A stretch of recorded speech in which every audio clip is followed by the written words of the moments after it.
The pastel pink and gold decorations hung like clouds of cotton candy throughout Sarah's living room, each balloon and streamer perfectly placed to create that Instagram-worthy baby shower aesthetic.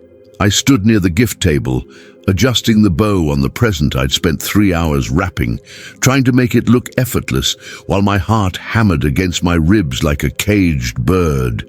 Everyone was here.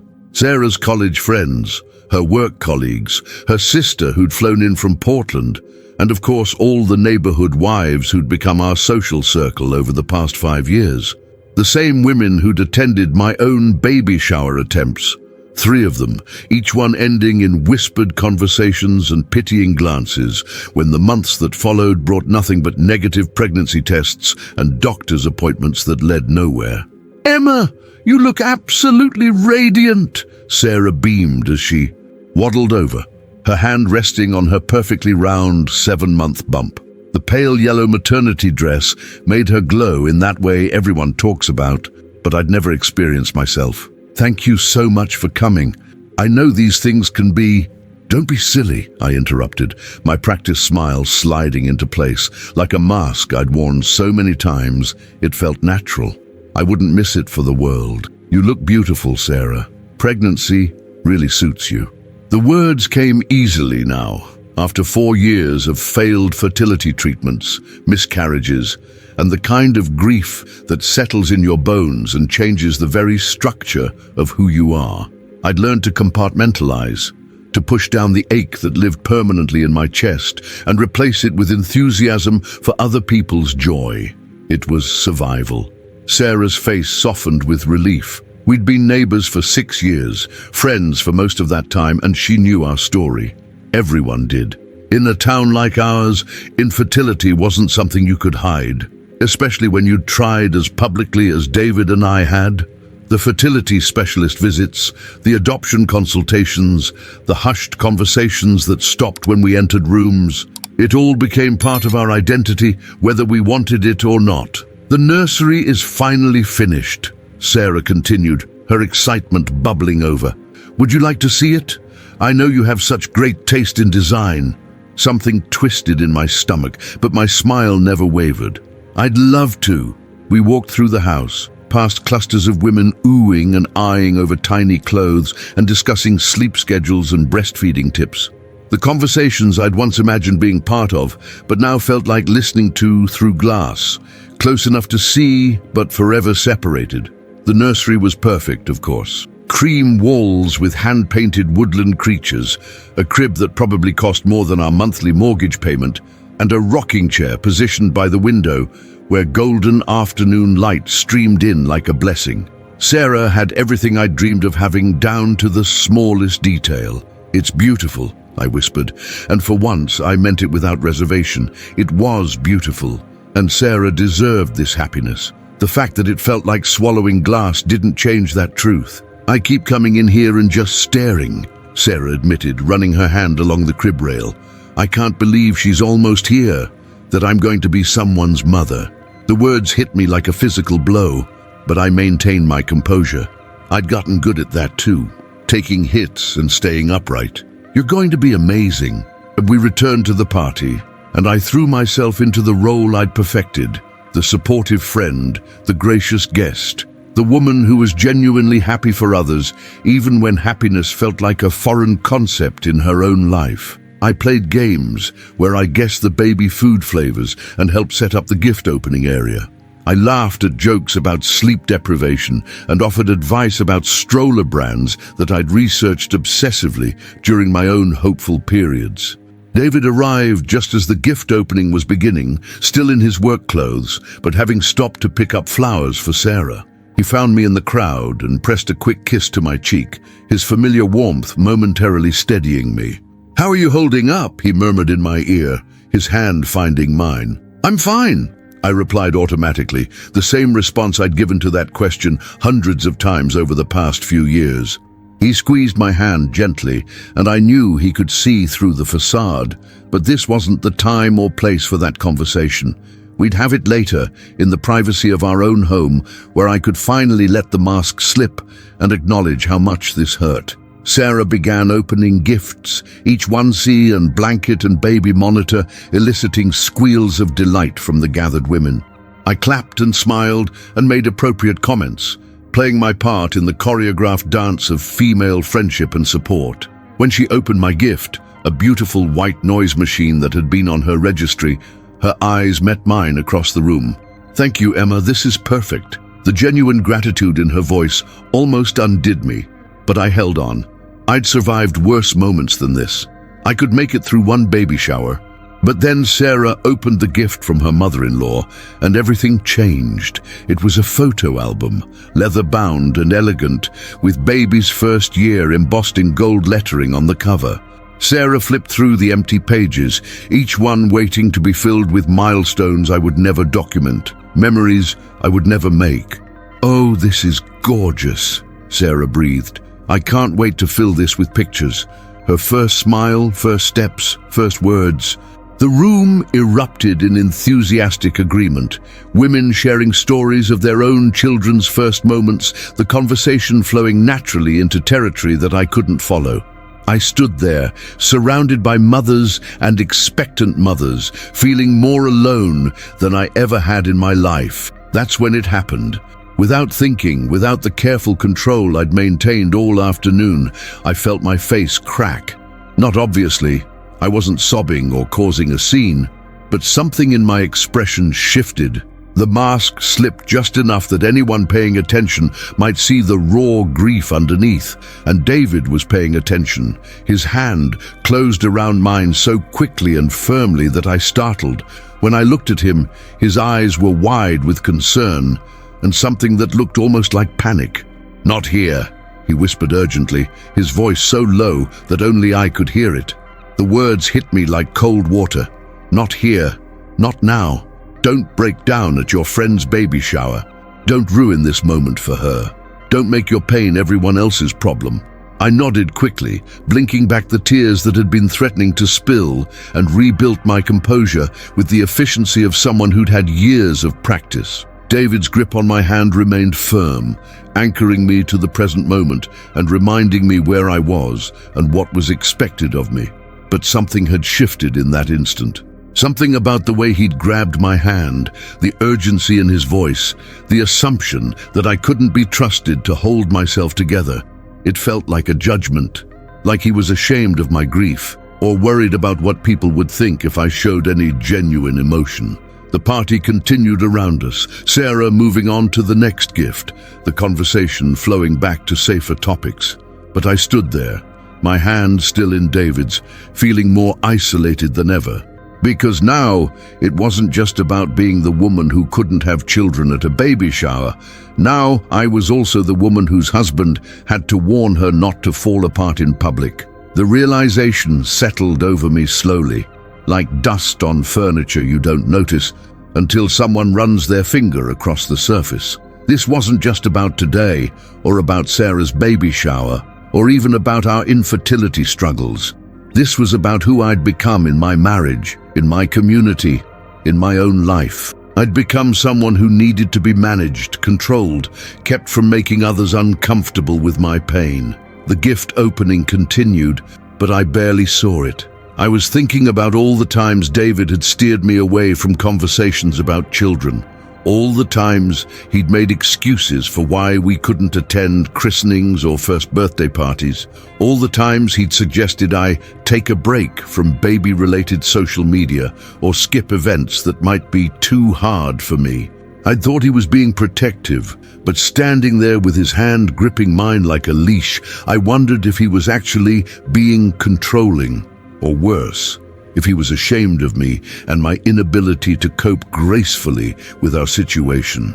The party began to wind down around 6 o'clock, guests hugging Sarah goodbye and promising to visit once the baby arrived. I moved through the motions of leaving, thanking Sarah for including me, complimenting the decorations, promising to call soon. But my mind was elsewhere. David and I walked to our car in silence. The late afternoon sun, casting long shadows across the suburban street we both loved and sometimes felt trapped by. It wasn't until we were both seated with the doors closed that he finally spoke. "Are you okay?" the question that had become the soundtrack of our marriage. "Are you okay?" After every doctor's appointment, every negative pregnancy test, every baby shower invitation, every time someone else announced their pregnancy on social media, always asked with concern, always answered with a lie. "I'm fine," I said automatically, but this time the words felt different in my mouth, bitter, false in a way that made me want to spit them out. "You looked like you were about to what?" I turned to face him, really studying his expression for the first time all day. About to cry? About to have feelings? About to be human? David's face flushed slightly. "That's not what I meant." "Then what did you mean when you grabbed my hand and told me, 'Not here'?" The words came out sharper than I'd intended, but I didn't soften them. "What exactly were you afraid I was going to do?" He was quiet for a long moment, his hands gripping the steering wheel even though we weren't moving. I could see you were struggling, and I didn't want you to have to deal with everyone's reactions if you got upset. I was trying to protect you. Or you were trying to protect yourself, I said quietly. The words hung in the air between us like smoke, impossible to take back and too dangerous to ignore.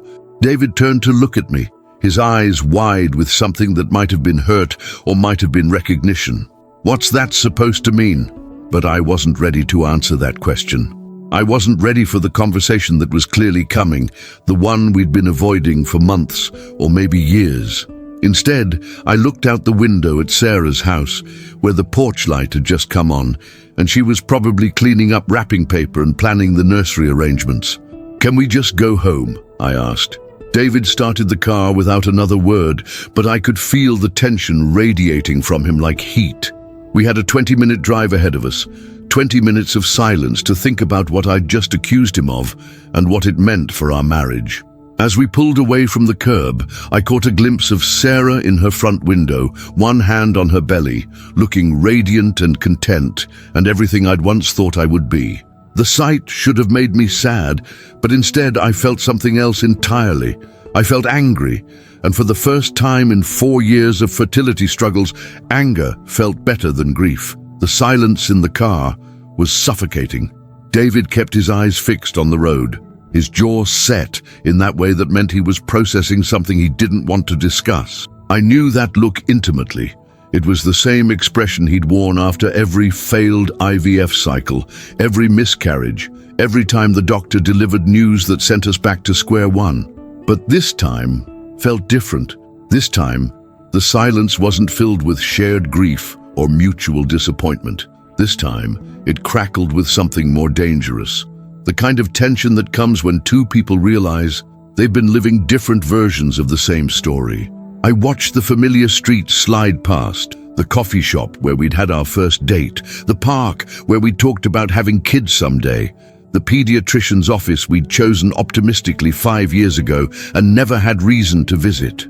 Our whole life was mapped out in this 20-minute radius, every landmark a reminder of dreams that had slowly calcified into disappointment. "I wasn't trying to control you," David said suddenly, his voice cutting through the silence like a blade. "I was trying to help." I turned to study his profile, the strong jawline I'd fallen in love with in college, the slight scar above his left eyebrow from a childhood accident, the way his dark hair was starting to show grey at the temples. He was still handsome at 34, still the man who'd promised me forever in a small chapel surrounded by friends who were now posting pictures of their second and third children while we remained stuck in the same place. "Help with what exactly?" I asked. "You know what? You were about to lose it in there, Emma. I could see it happening." The clinical way he said it, "lose it," made something hot and sharp rise in my throat. And that would have been such a disaster. Me having actual emotions about our situation. That's not fair. His knuckles were white against the steering wheel now. "You know I understand how hard this is. We're going through it together." "Are we?" The question came out before I could stop it, carrying with it 4 years of accumulated doubt and resentment I hadn't even realized I'd been harboring. "Because from where I'm sitting, it feels like I'm going through it while you're managing it." David hit the brakes a little too hard at a red light, and we both jerked forward.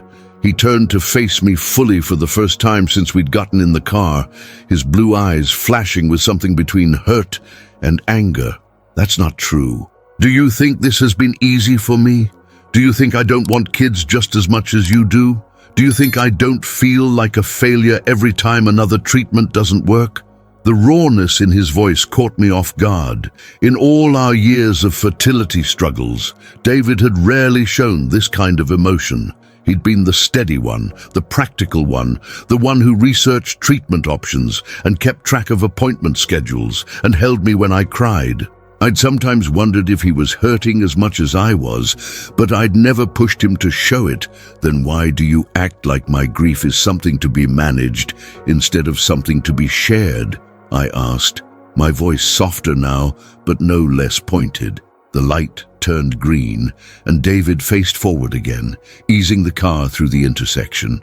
We were only 5 minutes from home now, but it felt like we were traveling towards something neither of us was prepared for. I don't do that, he said, but his voice lacked conviction. You do, though. You steer me away from conversations about kids. You make excuses for why we can't go to baby-related events. You suggest I take breaks from things that remind me of what we don't have. And today, when I had a moment of genuine emotion, your first instinct was to shut it down. I was trying to save you from embarrassment. Whose embarrassment? The question hung in the air between us like a challenge. Mine or yours? David was quiet for so long that I thought he might not answer. We turned onto our street, past the Johnson's house with the tricycle on the front lawn, past the Miller's place where a car seat was visible through the back window of their SUV. Every house on our block seemed to mock us with evidence of the normal family life we couldn't achieve. Maybe both, he finally admitted as we pulled into our driveway. The honesty of it hit me like a physical blow. At least he wasn't lying anymore, wasn't pretending that his concern was purely altruistic. But somehow, the truth felt worse than the pretense. We sat in our parked car, the engine ticking as it cooled, neither of us moving to get out. Our house looked exactly as we'd left it that morning, neat, quiet, empty of the chaos that comes with children. I'd once loved coming home to our peaceful sanctuary, but now it felt more like a museum dedicated to the life we'd planned, but never achieved. I hate that I embarrass you, I said quietly. You don't. I do. And I hate that I've become someone who needs to be managed and protected and warned not to have feelings in public. I hate that you look at me like I'm fragile, like I might break at any moment. David turned off the engine and unbuckled his seatbelt, but he didn't get out of the car. Instead, he reached for my hand, gently this time, nothing like the urgent grip from the baby shower. You're not fragile, he said. You're the strongest person I know. But Emma, I watch you suffer every day, and I don't know how to help you. I don't know how to make this better for either of us. The admission was like a crack in a dam, and suddenly words were pouring out of both of us, words we'd been holding back for months or maybe years. I don't need you to make it better, I said. I need you to stop acting like my grief is something shameful that needs to be hidden. I need you to stop treating me like a problem to be solved instead of a wife to be supported. And I need you to stop shutting me out, David replied, his voice rising slightly. You think you're the only one who's hurting? You think you're the only one who feels like a failure every time we see other people's kids? I grieve too, Emma. I'm disappointed too, but I can't show it because someone has to hold us together. I never asked you to hold us together. I asked you to go through this with me, not to manage me through it. What's the difference? The question stopped me cold. What was the difference between supporting someone and managing them, between protecting them and controlling them, between being strong for your partner and being ashamed of their weakness? The difference, I said slowly, working through the thought as I spoke, is that when you support someone, you let them feel what they're feeling. When you manage someone, you try to make them feel what you think they should feel. David was quiet, absorbing this. I could practically see him turning the words over in his mind, examining them from different angles, the way he did with everything important. I don't want you to be ashamed of me, I continued, and I don't want to be ashamed of myself. But that's what's happening, David.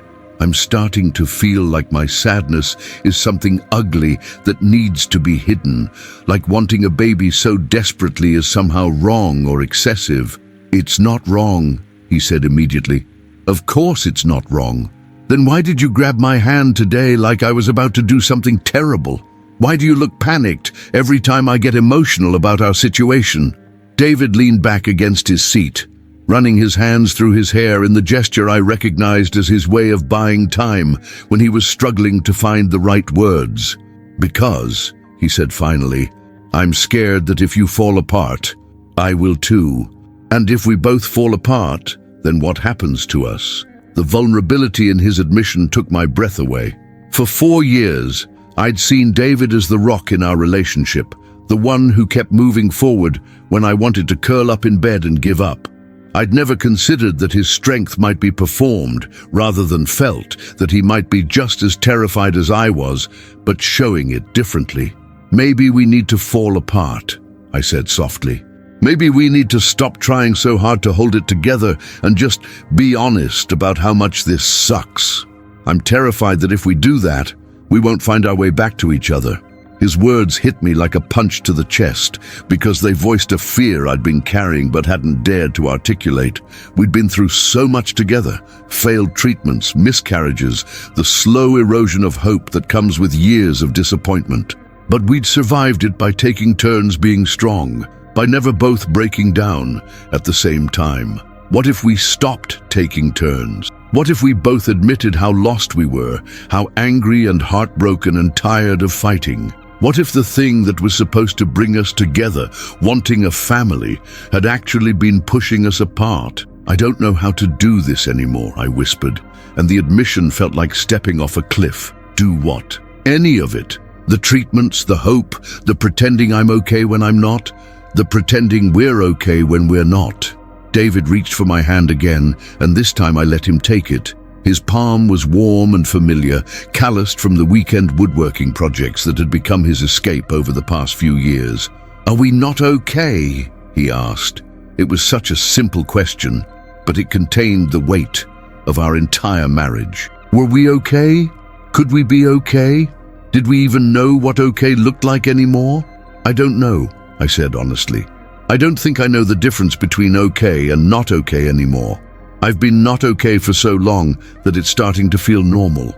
We sat there in the growing dusk, still holding hands but feeling miles apart. The streetlights were beginning to flicker on, and I could see lights in the windows of our neighbors' houses, families settling in for the evening, probably helping with homework or giving baths or reading bedtime stories. What do we do now? David asked. It was a question I'd been asking myself for months, maybe years. What do you do when the thing you want most in the world seems impossible to achieve? What do you do when every path forward feels blocked and staying still feels like dying? I don't know, I admitted, but I know I can't keep pretending that everything is fine, and I can't keep letting you pretend that managing my emotions is the same thing as supporting me. David nodded slowly, and I could see him processing this, trying to figure out how to be different than he'd been. It wasn't going to be easy for either of us, changing the patterns we'd fallen into, learning new ways to be with each other in our grief. Should we go inside? He asked eventually. I looked at our house, the house we'd bought with dreams of filling it with children, the house that now felt too big and too quiet and felt a familiar wave of sadness. But underneath the sadness was something new, something that felt almost like relief. We were finally being honest with each other. It was terrifying and painful and long overdue, but it was real in a way our relationship hadn't been for months. Yeah, I said, let's go inside. But as we gathered our things and walked toward our front door, I couldn't shake the feeling that we were walking towards something different than what we'd left that morning. The conversation in the car had shifted something fundamental between us, and I wasn't sure yet whether that shift would save us or break us completely. Our house felt different when we walked inside that evening, like someone had rearranged the furniture while we were gone. Everything looked the same: the wedding photos on the mantel, the throw pillows I'd carefully arranged on the couch, the stack of fertility books on the coffee table that had become as much a part of our decor as the magazines other couples kept. But the emotional geography had changed completely. David went straight to the kitchen and started making dinner with the mechanical efficiency he'd developed over the past few years. Chicken breast, steamed vegetables, brown rice. The same healthy meal he prepared 3 times a week because some article he'd read suggested that antioxidants and lean protein might improve our chances of conception. Everything in our lives had become about improving our chances, even though 4 years of evidence suggested that our chances were what they were regardless of what we ate. I watched him from the doorway, noting the tension in his shoulders, the way he kept his eyes focused on the cutting board as if the carrots required his complete attention. We'd lived in this careful choreography for so long, moving around each other's emotions like dancers who'd memorized the steps but forgotten the music. "We need to talk," I said, settling onto one of the bar stools at our kitchen island. "I know." He didn't look up from the vegetables he was dicing with unnecessary precision. "But maybe we should eat first. You barely touched anything at the shower." There it was again, the gentle management, the assumption that I needed to be taken care of rather than listened to. The old me would have accepted this deflection, would have let him feed me and make small talk about work or the weather until the moment passed and we could return to our comfortable avoidance. But something had shifted in that car, and I couldn't unknow what I now knew about us. "No," I said firmly, "we're going to talk now before you find another way to distract us from what's actually happening here." David's knife paused mid-chop. He set it down carefully and finally looked at me, his expression guarded. "What's actually happening here, Emma?" "We're failing," I said simply. "Not at getting pregnant. We've been failing at that for years. We're failing at being married." The words hung in the air between us like an accusation, and I watched David's face cycle through several emotions. Surprise, hurt, denial, and finally, reluctantly, recognition.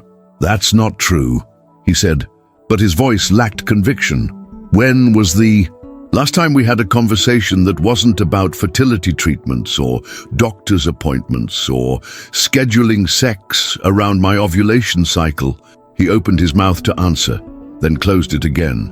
I could see him searching his memory, trying to find evidence to contradict what I'd said, but we both knew he wouldn't find it. "When was the last time you asked me how I was feeling about something that wasn't related to getting pregnant?" I continued.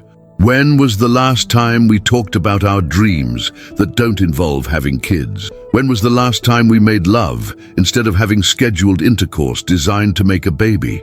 Each question hit like a small explosion, and I watched David flinch with each one. But I couldn't stop now that I'd started. 4 years of accumulated grievances were pouring out of me like water through a broken dam. "When was the last time you looked at me like I was your wife instead of a fertility patient you happened to live with?" "Stop." David's voice was sharp now, his composure finally cracking. "Just stop, Emma. You're being unfair." "Am I? Tell me one thing we've done together in the past 6 months that wasn't somehow related to trying to have a baby. One conversation we've had about anything else. One time you've touched me without it being about sex or comfort, or trying to manage my emotions about our situation." He stared at me for a long moment, his jaw working like he was trying to find the words to prove me wrong. But the silence stretched on, and we both knew what it meant. "This isn't just my fault," he said finally. "You've been just as obsessed with getting pregnant as I have. You're the one who insisted we keep trying after the 3rd miscarriage. You're the one who wanted to do another round of IVF, even after the doctor said our chances were minimal." He wasn't wrong, and that made it worse somehow. I had been obsessed. I had pushed us to keep trying, long past the point where it was healthy for either of us. But that wasn't the whole story, and we both knew it. "You're right," I said. "I have been obsessed. But David, you never once suggested we stop. You never once said, maybe this is enough. Maybe we should focus on our marriage instead of destroying it in pursuit of something that might never happen." You just went along with whatever I wanted, and then resented me for wanting it. I never resented you. You grabbed my hand today and told me not here, like I was a child about to throw a tantrum. You've been treating me like I'm made of glass for years, walking on eggshells around my emotions instead of actually dealing with them. If that's not resentment, what is it? David turned back to the cutting board, his hands shaking slightly as he resumed chopping vegetables with unnecessary violence.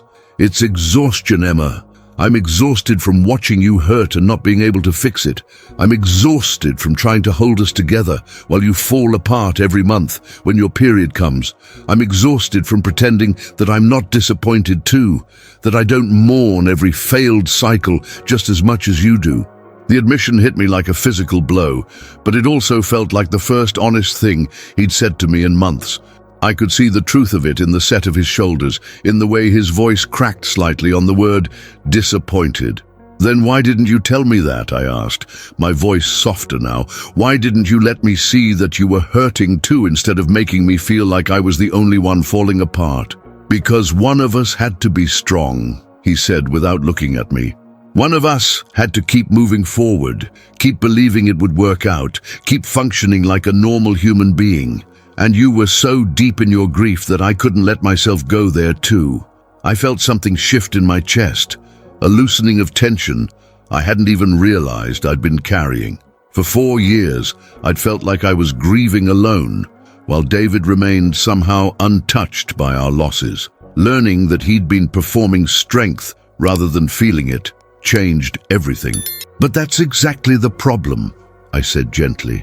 You shouldn't have had to be strong for both of us. We should have been falling apart together. David finally looked at me, and I saw tears in his eyes for the first time since our second miscarriage 2 years ago. I didn't know how to do that. Neither did I, but we could have figured it out together if you'd let me know you needed to figure it out too. No, he set down the knife and leaned against the counter, suddenly looking older than his 34 years. I thought I was protecting you. You were protecting yourself, I said, not unkindly. And that's okay, David. That's human. But you can't protect yourself by managing me. You can't avoid your own grief by trying to control mine. The kitchen fell quiet, except for the sound of the refrigerator humming and the distant noise of our neighbors' children playing in their backyard. Normal sounds of normal life, the kind of backdrop we'd been chasing for so long that we'd forgotten how to just exist in the present moment. I don't know how to do this differently, David admitted. I don't know how to be married to you without the trying to get pregnant thing being the center of everything. His words articulated something I'd been feeling but hadn't been able to name. We'd been together for 8 years, married for 6, but the past 4 had been so dominated by fertility treatments and baby making that I wasn't sure either of us remembered who we were as a couple outside of that context. Maybe that's what we need to figure out, I said. Maybe we need to remember who we were before all this and decide who we want to be now. What if we can't? What if the trying to get pregnant version of us is all that's left? The question terrified me because I'd been wondering the same thing. What if our shared obsession with having a baby had consumed everything else we'd once loved about each other?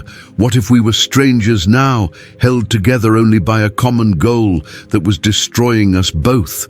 Then maybe, I said carefully, we need to talk about what happens next. David's face went pale. What do you mean? I took a deep breath, preparing to voice thoughts I'd been having for weeks but hadn't dared to speak aloud. I mean, maybe we need to take a break from the treatments, from the trying, from the constant focus on getting pregnant.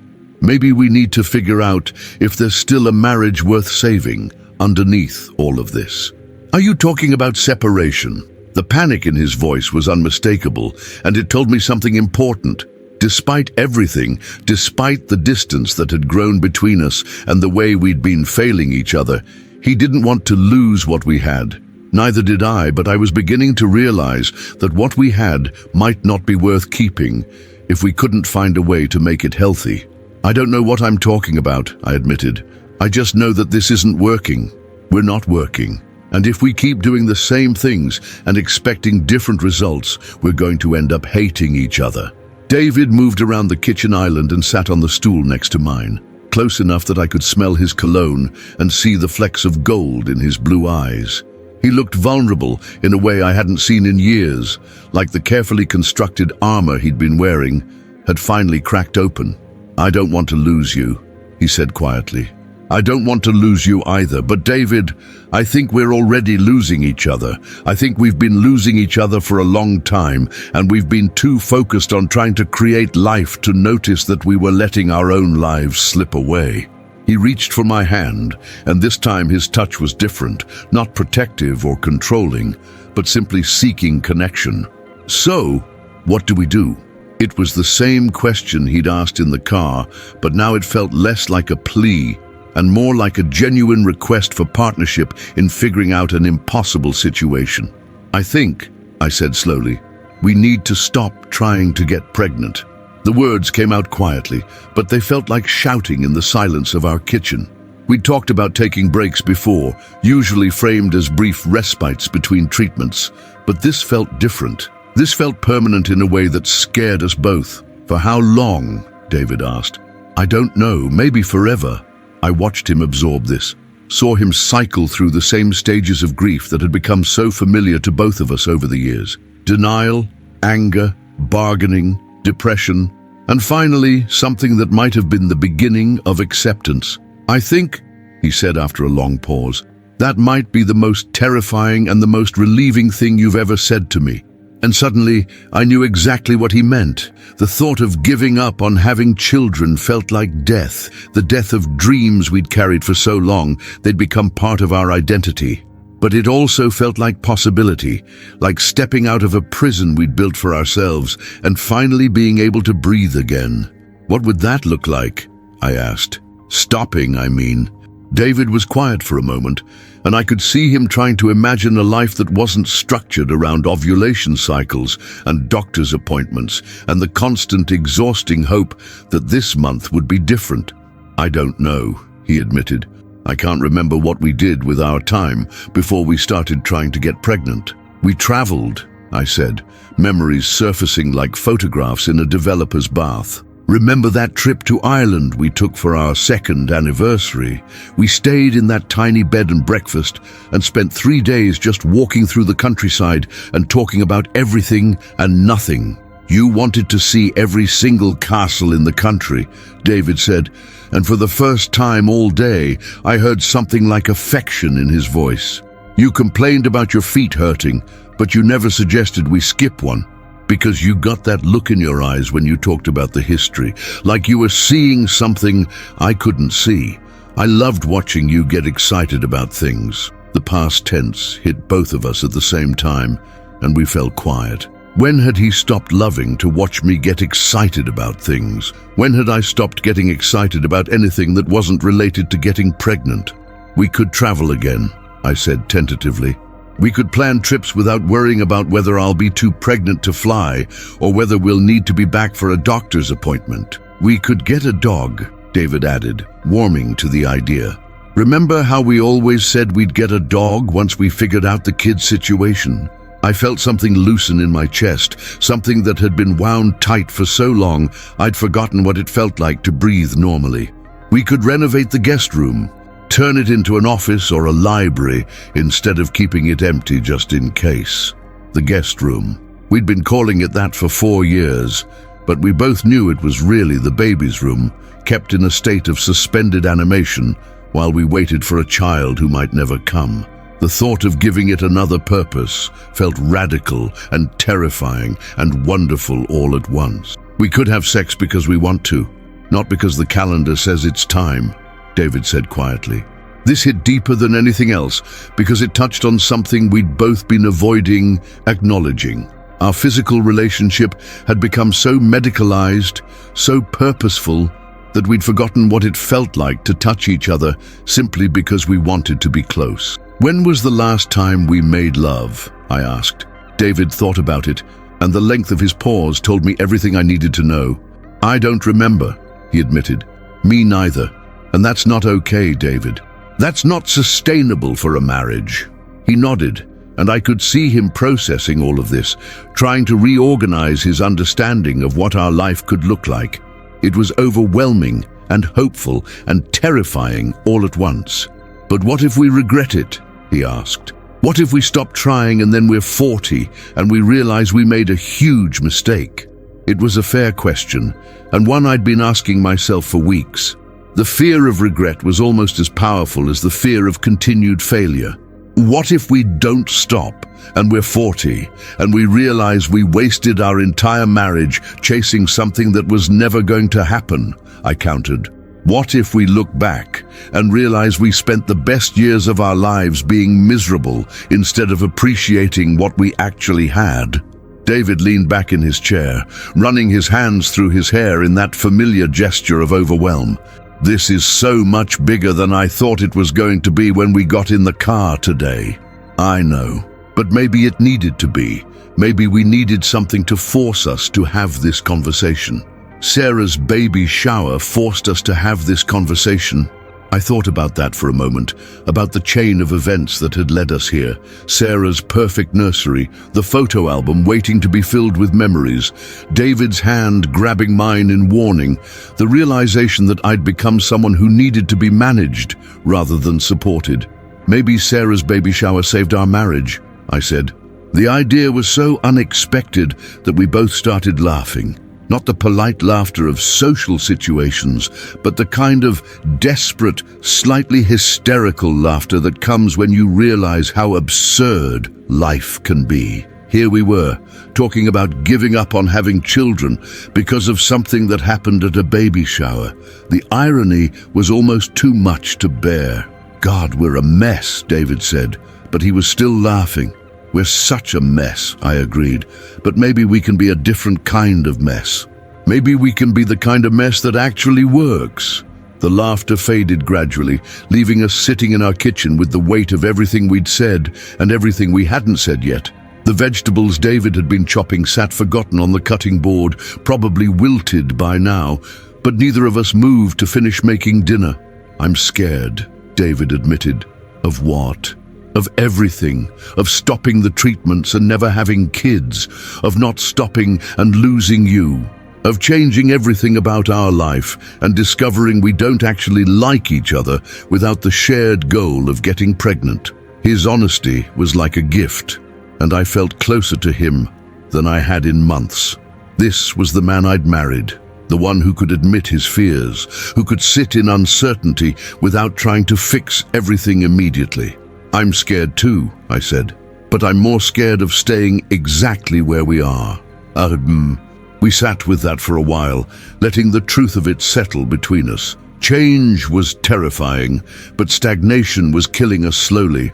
We'd been so afraid of making the wrong choice that we'd stopped making any choices at all, just letting our lives be dictated by treatment schedules and ovulation calendars, and the endless, exhausting hope that this time would be different. "If we do this," David said eventually, "if we really stop trying to get pregnant, we need to do it right. We can't just say we're taking a break and then keep obsessing about it. We'd need to actually let it go." What would that look like? I don't know. Maybe we get rid of all the fertility books. Maybe we unsubscribe from all the pregnancy and parenting websites. Maybe we tell our families and friends that the topic is off limits for a while. The thought of making it that official, that final, made my heart race. But there was also something appealing about the idea of creating clear boundaries, of protecting the space we needed to figure out who we were outside of our fertility struggles. "We'd have to figure out what to do with the nursery," I said quietly. We both looked toward the hallway that led to the room we'd been afraid to fully acknowledge for 4 years. It was painted a cheerful yellow, gender neutral, we'd told ourselves, practical for whenever we finally got pregnant. It had a crib we'd bought on sale during a moment of optimism, a changing table that had never been used, and a rocking chair where I sometimes sat when David wasn't home, imagining a future that felt increasingly impossible. "Maybe we turn it into that office you mentioned," David said. "Maybe we finally set up your photography equipment in there, give you a proper workspace." I hadn't touched my camera in over a year, hadn't taken any photos that weren't somehow related to documenting our fertility journey, ovulation tests, pregnancy tests, ultrasound images that never developed into anything more than hope and heartbreak. I'd forgotten I used to love photography, I said. You were good at it. You are good at it. Maybe you could be good at it again. The possibility felt distant, but not impossible, like seeing light at the end of a very long tunnel.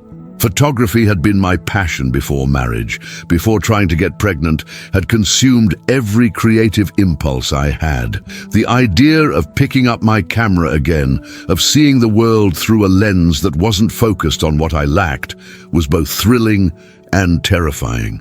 This is really happening, isn't it? I asked. We're really talking about changing everything. It feels like it, David said. And Emma, I think we need to. I think if we don't change everything, we're going to lose everything. The admission hung between us like a bridge, scary to cross, but the only way forward. We'd spent so long trying to add something to our lives that we'd forgotten to protect what we already had. Our marriage, our friendship, our ability to find joy in simple things, all of it had been sacrificed on the altar of our desperate desire to become parents. Okay, I said, the word coming out stronger than I'd expected.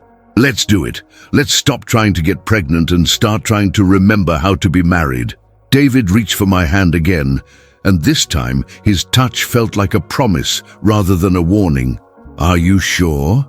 I thought about Sarah's baby shower, about the photo album waiting to be filled with milestones I would never document.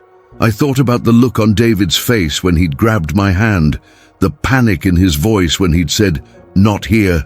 And I thought about all the conversations we hadn't had, all the dreams we'd put on hold, all the ways we'd forgotten to love each other in our desperate attempt to create new life. I'm sure, I said.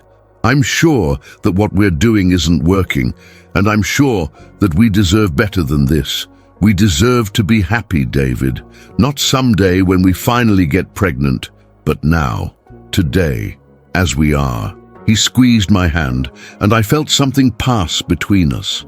Not the desperate hope that had characterized so much of our marriage lately, but something steadier and more sustainable. It felt like the beginning of something new, or maybe the return of something we'd lost along the way. So what do we do first? He asked.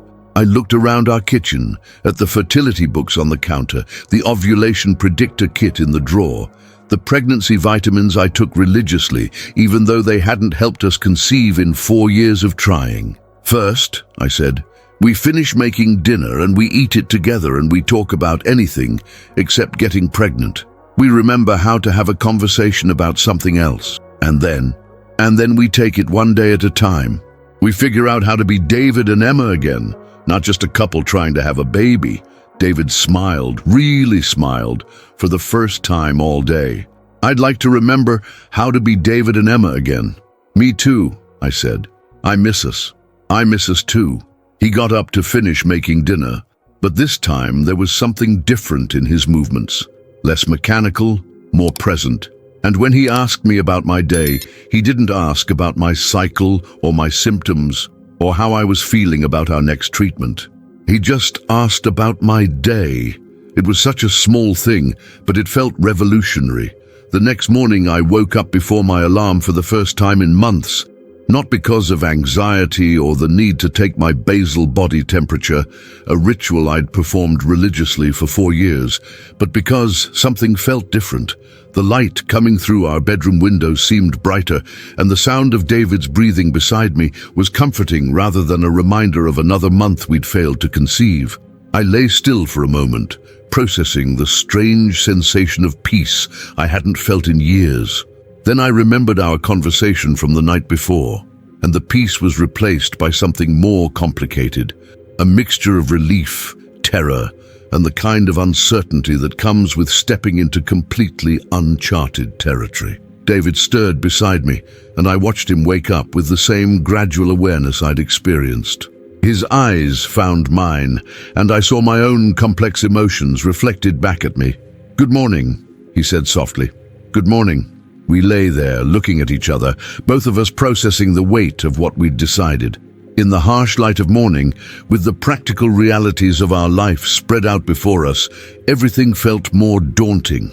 We'd made a decision to fundamentally change our marriage, but we hadn't worked out any of the details yet. "Are you having second thoughts?" David asked, as if reading my mind. I considered the question seriously. Was I having second thoughts?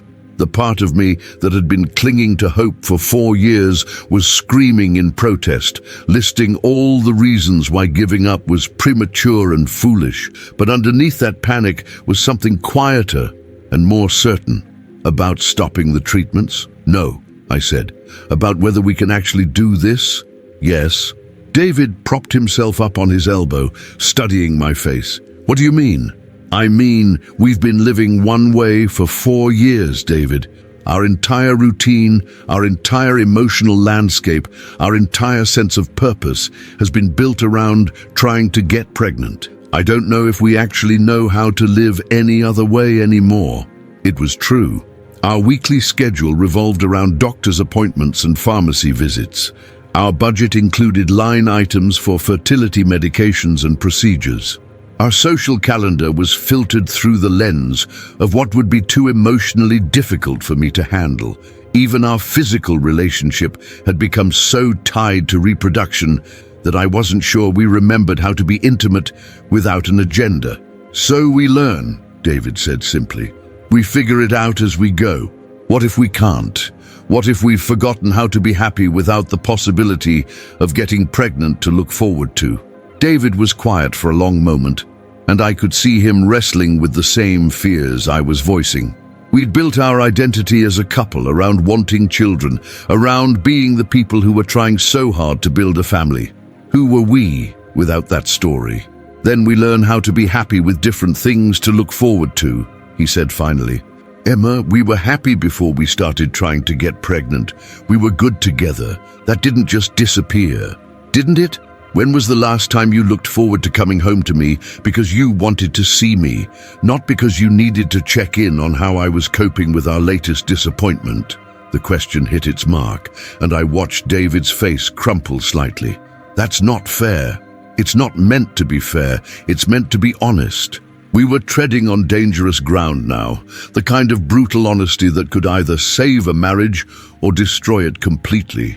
But after 4 years of careful politeness and managed emotions, I was tired of safe conversations. "You're right," David admitted. "I have been coming home to check on you instead of coming home to be with you. But Emma, that's not because I stopped wanting to see you. That's because I was so worried about you that I couldn't think about anything else. And I've been so focused on what we didn't have that I stopped appreciating what we did have," I said. "Including you." The admission hung between us like a confession, painful but necessary. We'd both made mistakes, both lost sight of each other in our desperation to create someone new to love. "So, how do we fix it?" David asked. I sat up in bed, pulling my knees to my chest. Our bedroom looked the same as it always had, the same furniture we'd bought when we first moved in together, the same wedding photo on David's nightstand, the same lamp I'd picked out because it reminded me of one in my grandmother's house. But now, it felt like a museum of people we used to be. "I think," I said slowly, "we start by admitting that we don't know how to fix it, and then we start small." "Oh, what do you mean, start small?" I thought about this, trying to identify the smallest possible changes we could make that would begin to shift us back toward each other. "I mean, we stop scheduling sex around my ovulation cycle," I said. "We stop taking my temperature every morning. We stop tracking my periods and symptoms and all the data we've been collecting for years." David nodded. "We get rid of the fertility books. We unsubscribe from the pregnancy websites. We stop planning our lives around doctor's appointments. We start planning them around things we actually want to do." The conversation was gaining momentum now, and I felt something that might have been excitement building in my chest. When was the last time we'd planned anything just because we wanted to do it, not because it fit into our treatment schedule? "I want to take a photography class," I said suddenly. Remember how I used to talk about taking a photography class? David's face lit up. You mentioned it right after we got married. You wanted to learn how to develop film in a dark room. I still want to learn that. I want to take pictures of things that have nothing to do with trying to get pregnant. I want to start woodworking again, David said. I want to finish that bookshelf I started 2 years ago and never had time to complete because we were always rushing to some appointment. We were both sitting up now, facing each other with an energy I hadn't felt between us in months. It was like discovering a door in a room you thought you knew completely, realizing there were possibilities you'd forgotten existed. We could plan a trip, I said. Not a baby moon or a last vacation before kids trip, just a vacation because we want to go somewhere together. Oh, where would you want to go? I thought about this, realizing I hadn't considered what I actually wanted to do or see in years. All of my mental energy had been consumed by fertility treatments and the constant, exhausting hope that this month would be different. Italy, I said without hesitation. I've always wanted to see Tuscany, the vineyards and the art and the architecture. We could do that, David said, and there was something almost wondering in his voice. We could actually do that. We could book a trip to Italy without worrying about whether you'll be pregnant or whether we'll need to cancel because of a doctor's appointment. The freedom of it was almost overwhelming. For 4 years, we'd lived in 3-month increments, always waiting to see if this treatment cycle would work before we could make any real plans. The idea of booking a trip 6 months in advance, of having something to look forward to that wasn't dependent on my body cooperating, felt revolutionary. But first, I said, we need to have the conversation with Dr. Martinez. Dr. Martinez had been our reproductive endocrinologist for 3 years, the soft-spoken woman who'd guided us through multiple rounds of IVF, who'd held my hand through miscarriages, who'd become something like a friend in the strange, intimate way that happens when someone knows the most private details of your life. What are we going to tell her? David asked. The truth, that we're stopping, that we're choosing our marriage over the possibility of having biological children. The words sounded stark when I said them out loud, but they also sounded right. We were making a choice, actively deciding what we valued most, instead of just letting life happen to us. She's going to try to talk us out of it, David said. She's going to want to discuss other options, other treatments we haven't tried yet. And we're going to tell her that we're done exploring options, that we're ready to start living with what we have instead of constantly reaching for what we don't have. David reached for my hand, and I was struck by how different his touch felt this morning. Less careful, less worried, more connected to the present moment rather than constantly focused on some future possibility. I love you, he said simply. The words hit me like a surprise, not because they were unexpected, but because they felt present tense in a way they hadn't for a long time. Not I love you despite our situation, or I love you even though we can't get pregnant, but just I love you in this moment, as we were, with no qualifications or conditions attached. I love you too, I said. I love us. I want to remember how to love us. We got out of bed and started our morning routine, but everything felt different. When I went to the bathroom, I didn't automatically reach for the thermometer to take my basal body temperature. When David asked what I wanted for breakfast, he didn't suggest foods that were supposed to boost fertility. We were just two people starting their day together, without the weight of reproductive agenda pressing down on every small decision. After breakfast, we sat at our kitchen table with a piece of paper and started making lists. Things we wanted to do, places we wanted to go, projects we wanted to start. It was like archaeology, digging through years of accumulated disappointment to find the dreams we'd buried underneath. I want to learn to cook real Italian food, I said, writing it down. Not just pasta, but the kind of elaborate meals that take all day to prepare. I want to build a deck in the backyard, David added, with a fire pit where we can sit in the evenings. I want to throw dinner parties again. Remember how we used to do that? I want to take a literature class. I haven't read a book that wasn't about fertility or pregnancy in 3 years. The list grew longer, as we remembered parts of ourselves we'd set aside. We'd been so focused on becoming parents that we'd forgotten to keep being the people we'd fallen in love with. "This feels like planning a different life," David said, studying our list.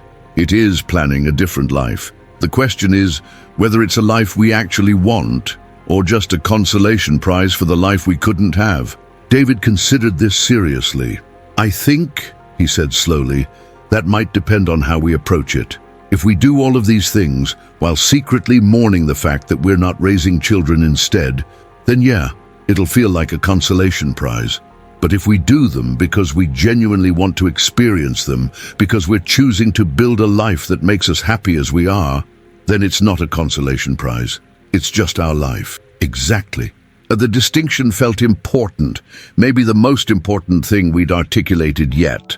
The difference between living fully in the life we had versus settling for the life we had would determine whether this decision saved our marriage or simply postponed its dissolution. "I think," said, "we need to grieve first. Before we can fully embrace this new direction, we need to acknowledge what we're giving up." David nodded. "We need to mourn the children we'll never have, and the parents we'll never be, and the family we imagined building." It was a sobering thought, but also a necessary one. We couldn't just flip a switch and stop wanting the things we'd wanted for so long. We needed to give ourselves permission to be sad about this choice, even as we recognized it was the right choice for us. "How do we do that?" David asked. "How do we grieve something that never existed?" I thought about this, trying to imagine what it would look like to properly mourn dreams rather than people. "Maybe we write letters," I said, "to the children we imagined having. We tell them what we hoped they would be like, what we would have wanted to teach them, how we would have loved them, and then we say goodbye." That sounds incredibly painful. It does. But maybe it's the kind of pain that leads somewhere better, instead of the kind that just keeps us stuck. David was quiet for a long moment, absorbing this. The idea of actively choosing to feel our grief instead of trying to manage it or push through it was foreign to both of us, but it also felt like the only way forward that wasn't just another form of avoidance. "Okay," he said finally, "we'll grieve. We'll write the letters and have the conversations and feel everything we need to feel about this decision. And then we'll start building the life we're actually going to live." I nodded, feeling something settle in my chest that might have been resolution. We were choosing a path that was scary and uncertain, but it was our path. For the first time in years, we were making an active decision about our future instead of just letting our circumstances dictate our choices. "David," I said. "Yeah, I'm proud of us for having this conversation, for being willing to change direction, for choosing each other over the idea of what we thought we were supposed to want." He smiled, and it was the first completely unguarded smile I'd seen from him in months. "I'm proud of us too." We spent the rest of the morning on practical matters, calling Dr. Martinez's office to schedule what would be our final appointment, researching photography classes and woodworking workshops, looking at travel websites, and imagining ourselves in places we'd only dreamed of visiting. It felt like the first day of a new life, and while that was terrifying, it was also exhilarating in a way I'd forgotten was possible. We were remembering how to want things again, how to make plans that excited us instead of just enduring plans that were made for us by medical professionals and treatment protocols. The future was uncertain, but for the first time in years, it was ours to shape.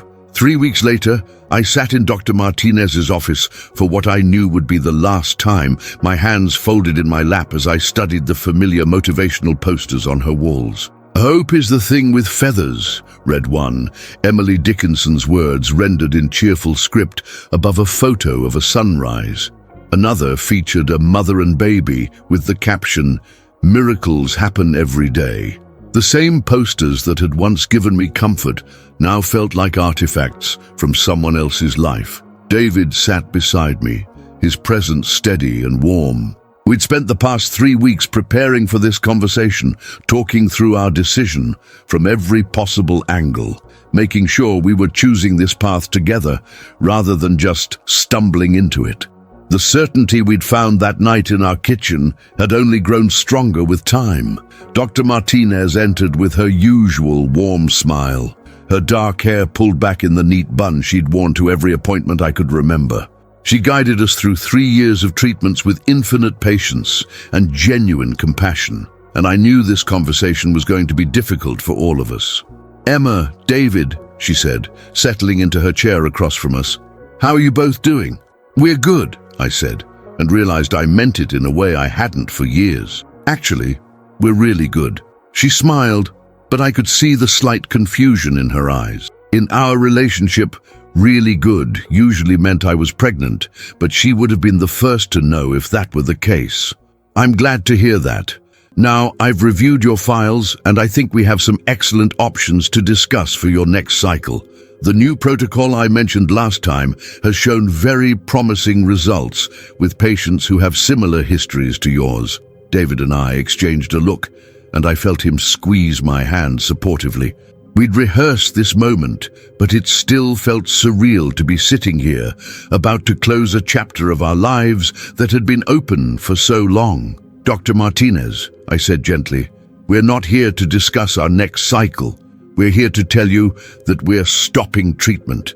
The words hung in the air between us, and I watched her face cycle through surprise, concern, and the careful neutrality she'd perfected over years of delivering difficult news to couples like us. "I see," she said slowly. "Can you tell me what's brought you to this decision?" I'd expected this question, but actually answering it required me to summon words for feelings that were still tender and new. "We realized," I said, "that trying to get pregnant was destroying our marriage, and that saving our marriage was more important to us than having biological children." Dr. Martinez nodded thoughtfully. She'd probably heard similar explanations from other couples over the years, but she still looked genuinely sad for us. "That's a very mature perspective," she said. "But I want to make sure you've considered all your options. The new protocol I mentioned could significantly improve your chances, and there are also some newer techniques." "No," David said quietly but firmly. "Thank you, but we're not interested in exploring other treatments. We're ready to move forward with our lives as they are." Dr. Martinez leaned back in her chair, studying both of us carefully. "May I ask if you've considered counseling? Sometimes couples therapy can help you work through these feelings without giving up on your goal of having children." "We have been considering counseling," I said, "but not to help us keep trying to get pregnant, to help us figure out how to be happy without children." The distinction was important to me, and I could see Dr. Martinez processing it. She was used to helping couples persevere through fertility challenges, not helping them choose to stop persevering. "Emma," she said gently, "you're only 32. David, you're 34. You have time. You don't have to make this decision right now." "But we do," I said, "because every month we spend trying to get pregnant is another month we spend not living the life we have, and we want to live the life we have. What if you regret this decision in 5 years? What if you look back and wish you'd tried longer?"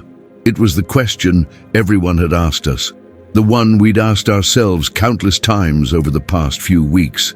But sitting there in Dr. Martinez's office, surrounded by the medical equipment and pregnancy charts that had defined so much of our adult life, I felt clearer about the answer than ever. "Then we'll regret it," I said simply. "But if we don't make this decision, we might look back in 5 years and regret that we wasted the best years of our marriage being miserable. At least this way, we're choosing our regret instead of having it chosen for us." David reached for my hand. "We've been so focused on what we might regret missing that we haven't considered what we're definitely missing right now. Every day we spend hoping for a different future is a day we don't spend appreciating our actual present." Dr. Martinez was quiet for a long moment, and I could see her wrestling with her professional instincts. She dedicated her career to helping couples have babies, and we were asking her to support our decision to stop trying. "I understand your reasoning," she said finally, "and I respect your choice, but I want you to know that you can always change your minds. If you decide in 6 months or a year that you want to try again, I'll be here." "We appreciate that," David said, "but we won't be changing our minds." The certainty in his voice surprised even me. Over the past 3 weeks, we'd both had moments of doubt, moments when the old hope tried to creep back in. But we'd talked through each one, reminding each other why we'd made this choice and what we stood to gain by sticking with it. "There are some practical matters we should discuss," Dr. Martinez said, shifting into a more clinical mode. "You'll want to dispose of any fertility medications you have at home and will need to close your file in our system." The mundane details of ending our fertility journey felt strange and anticlimactic. After years of complex protocols and carefully timed procedures, it came down to throwing away unused medications and signing a form. "Is there anything else you'd like to discuss?" Dr. Martinez asked as we prepared to leave. I thought about this, trying to figure out if there was something I needed to say to close this chapter properly. "Thank you," I said finally, "for everything you did for us, for all the hope you gave us, for treating us with such kindness, even when nothing worked. You helped us understand our options, and that includes the option to stop trying." Dr. Martinez's professional composure cracked slightly, and I saw genuine emotion in her eyes. "It's been an honor to work with you both. I hope you find the happiness you're looking for." We left her office and walked through the fertility clinic for the last time, past the waiting room where I'd spent so many anxious hours, past the lab where I'd given countless blood samples, past the procedure rooms where we'd placed so many hopes on so many treatments that hadn't worked. "How do you feel?" David asked as we stepped into the parking lot. I took a deep breath, trying to identify the complex mix of emotions in my chest. "Sad," I said honestly, "but also relieved, and maybe a little excited. I feel like we just broke up with someone we were never actually happy with, but kept dating out of habit." The analogy made me laugh, but it was also surprisingly accurate. We'd been in a relationship with the idea of getting pregnant for so long that we'd forgotten to evaluate whether it was actually making us happy. "So what now?" I asked. "Now we go home and figure out how to live the life we just chose." We drove home in comfortable silence, both of us processing what we'd just done. I found myself noticing things I'd been too distracted to see during previous drives home from Dr. Martinez's office. The way the afternoon light hit the trees along our street, the neighbor's garden that was already showing signs of spring, the "for sale" sign in front of the house where the young couple with twins had lived before moving to a bigger place. Our house looked the same when we pulled into the driveway, but it felt different. It was no longer the place where we lived while trying to get pregnant. It was just the place where we lived. Inside, we stood in our living room and looked around like tourists seeing it for the first time. The fertility books on the coffee table, the ovulation predictor kits in the bathroom drawer, the empty room we'd been calling the nursery, all of it would need to be addressed as we rebuilt our life around different priorities. "Should we start with the books?" David asked. I nodded, and we spent the next hour boxing up everything related to our fertility journey. Books about getting pregnant, books about pregnancy, books about parenting. All of it went into boxes that we stacked in the garage. We weren't throwing them away, not yet, but we were removing them from our daily environment, creating space for other interests to flourish. The ovulation predictor kits and pregnancy tests went into a bag for disposal.